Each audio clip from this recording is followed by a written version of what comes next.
মা, খুব খিদে পেয়েছে, কিছু খাবো। আহা, খিদে পেয়েছে? তোর তো লাঞ্চে স্যান্ডউইচ ছিল। এত সস্তা খাবারেও কি তোর পেট ভরে না? কিন্তু মা, সেই স্যান্ডউইচে তো একটু মাখনও ছিল না। মাখন? এটা আবার কি? আচ্ছা, তোকে তো আমি ওই ফ্রি জলও দিয়েছি, তাতেই তো খিদা মেটানো যায়। ফ্রি জল? কি মহাদান! কি যে বলিস, তোর স্বাস্থ্যর জন্য তো ভালো। মাখন খাওয়ার বদলে তুই এক টুকরো কাঁচা শশা খাস, শরীরও ভালো থাকবে, খরচও বাঁচবে। মা, একটা নতুন মোবাইল অ্যাপস আইছে, আমি ভাবলাম ডাউনলোড করি। অ্যাপ? অ্যাপ কেন? তোর তো পুরনো ফোনই ভালো চলছে। মা, এটা নতুন, অনেক সুবিধা। সুবিধা? তুই কি জানিস যে সেই অ্যাপস ডাউনলোড করার জন্য ইন্টারনেট প্যাক কিনতে হবে? ইন্টারনেটের যা দাম বেড়েছে।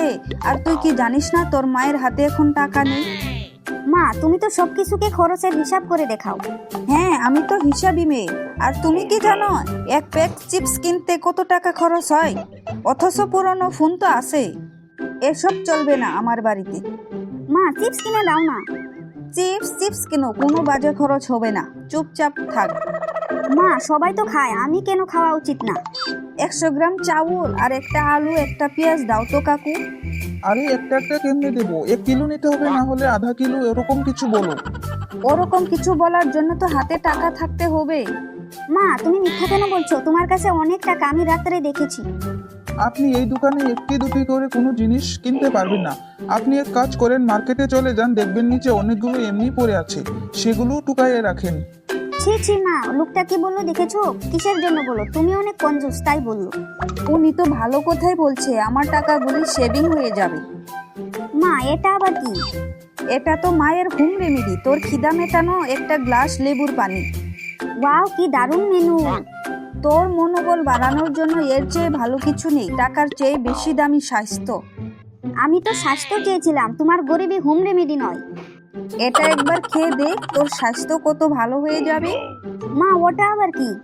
এটা শুকনো রুটি, খায় দেখ, অনেক সুস্বাদু। আমার তো দেখে মনে হচ্ছে এটা না হলেও 5-6 দিন আগের পুরনো রুটি। হ্যাঁ হ্যাঁ, তুই ঠিকই বলেছিস।